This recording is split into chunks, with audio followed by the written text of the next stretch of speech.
This channel does not promote any violent, harmful, or illegal activities. All content provided by this channel is meant for an educational purpose only. তিলোত্তমা ধর্ষণ খুনের 15 দিনে পার এখনো অধরা বহু প্রশ্নের উত্তর। ধৃত সঞ্জয় রেখার কাজ নাকি নেপথ্যে আরো কারো হাত রয়েছে, এখনো উত্তর খুঁজছেন তদন্তকারীরা। মাসকট স্পিন কন্ট্রোল ল্যাবের পরীক্ষায় এটি প্রমাণিত। কেয়াসেট আলোপেক্স পেন্টা অ্যাক্টিভ নতুন চুল গজাতে সাহায্য করে, চুল পড়া বন্ধ করে। কেয়াসেট আলোপেক্স পেন্টা অ্যাক্টিভ 10 হেয়ার ফল প্রবলেমের একমাত্র সলিউশন। ভোর 3টে থেকে সকাল 9টা তদন্তকারীদের নজরে রহস্যময় এই 6 ঘন্টা। ভেঙে দেওয়া স্লিপ স্টাডি রুমে কে বা কারা ওই 6 ঘন্টায় হাজির ছিলেন? ঘটনাস্থলে ফিঙ্গারপ্রিন্টের খোঁজে তদন্তকারীরা। সঞ্জয় একা নন, তাহলে বাকিরা কারা? প্রথম থেকেই একটা গুলিয়ে দেওয়ার চেষ্টা হচ্ছে, ধামাচাপা দেওয়ার চেষ্টা। হ্যাঁ, গুলিয়ে দেওয়ার চেষ্টা হচ্ছে। মেইন হচ্ছে বিষয়টাই গুলিয়ে দেওয়ার চেষ্টা হচ্ছে। এটা প্রথম থেকেই বুঝতে পারছিলাম কাউকে আড়াল করা হচ্ছে, কিছু একটা খুব গুরুত্বপূর্ণ বিষয় আড়াল করা হচ্ছে প্রথম থেকেই। একদম কেউ ওর সঙ্গে জড়িত আছে যাকে আড়াল করার প্রয়োজন পড়ছে সরকারের।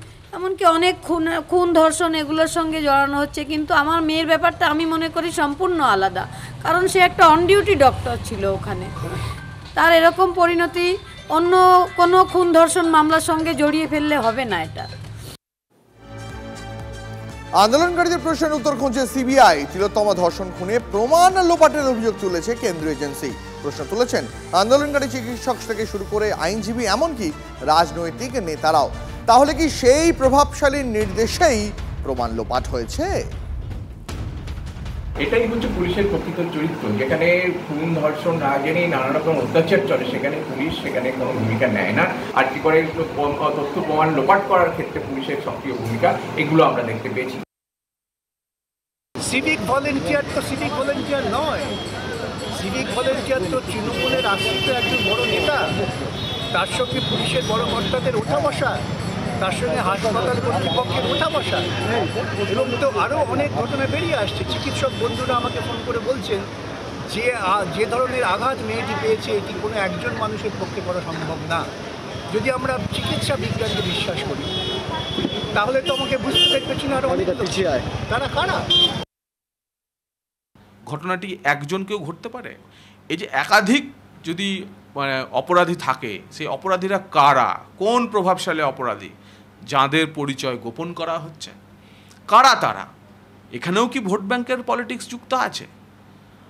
এছাড়া এটা কি শুধুমাত্র নিছক উত্তেজনার বশে ঘটিয়ে দেওয়া কোনো অপরাধ না, এর মধ্যে পিছনে কোনো গভীর ষড়যন্ত্র আছে। ওই আরজি করের প্রশাসন আর বাকি সব কিছু মিলিয়ে এমন কিছু ঘটনা আছে যে ঘটনা ওই মহিলা ডাক্তার জানতেন এবং তা যাতে প্রকাশ্যে না আসে, তো সেই কারণে এই ঘটনা ঘটানো হয়েছে। নৃশংস এই ঘটনার পর মুখ্যমন্ত্রী মমতা বন্দ্যোপাধ্যায় তিনি তিলোত্তমার বাড়িতে যান। সেখানে গিয়ে তিনি কি উদ্বেগ প্রকাশ করেছিলেন শোনাবো। তার সাথে যে অত্যাচার করেছে বা তাকে যেভাবে খুন করেছে, আমি আশ্চর্য হয়ে যাচ্ছি। ওখানে নার্সরা ছিলেন, ওখানে ওদের সিকিউরিটি ছিলেন, সবাই ছিল। এটা এখনো আমি ঠিক বুঝতে পারছি। বাবা মাও যেটা আমাকে বলেছেন যে ওদের ভেতরেই কেউ আছে। তিলোত্তমার খুন ধর্ষণের 15 দিনে পার এখনো মূল প্রশ্নের উত্তরের অপেক্ষায় রয়েছে গোটা রাজ্যের মানুষ। ধৃতের একার পক্ষে এত বড় কাণ্ড কি ঘটানো সম্ভব? ঘটনার আগে পরে কাদের মদত পেয়েছিল ধৃতকে ভোর রাতে তিলোত্তমার গতিবিধির তথ্য দিল কে? প্রশ্ন সংশ্লিষ্ট মহল থেকে আম জনতার।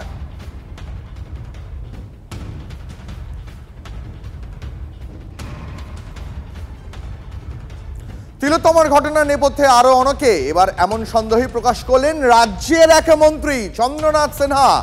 সঞ্জয় যেন ধনঞ্জয় না হয় সেদিকে খেয়াল রাখতে হবে, বিস্ফোরক মন্তব্য করলেন চন্দ্রনাথ সিনহা।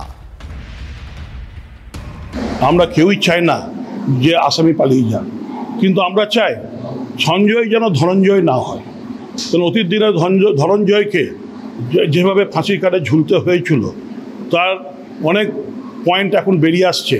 তাতে দেখা যাচ্ছে যে ধনঞ্জয় অতটা দোষী ছিল কিনা সন্দেহ। তাই আমরা মাননীয় মুখ্যমন্ত্রীও চেয়েছেন, আমরাও চাইছি যে অরিজিনালি ধরা যাক, দেখা যাক যে সঞ্জয় আদৌ দোষী কিনা, না সঞ্জয়ের পেছনে আর কেউ আছে। এই ঘটনার পর সিপিএম এর তরফে নেতা শতরূপ ঘোষ কি প্রতিক্রিয়া জানিয়েছেন শোনাবো। ধনঞ্জয়ের ক্ষেত্রে ধনঞ্জয়ের যে ফাঁসি হয়েছিল সেটা সর্বস্তরের আদালতের ট্রায়ালের মাধ্যমেই হয়েছিল, আপনারা সবাই জানেন। সুতরাং এখন হঠাৎ করে ধনঞ্জয় দোষী ছিল কি ছিল না তাই নিয়ে নতুন করে কোনো রায় দেওয়ার কোনো কারণ আছে বলে আমরা দেখি না। তবে এক্ষেত্রে এই ঘটনার ক্ষেত্রে 100 বার আমরা এটাও করি না যে আমরা কেউ এখন সঞ্জয় রায় বলে যাকে ধরা হয়েছে এখনই নির্দোষ ঘোষণা করে দেবো। কারণ হতেই পারে যে সেই ঘটনায় যুক্ত, সেই এটা মূলত করেছে, হতেই সেই সম্ভাবনা উড়িয়ে দেওয়া যায় না। আমরা সঞ্জয়কে আজকে তাকে ক্লিনচিট দেওয়ার পক্ষে নই।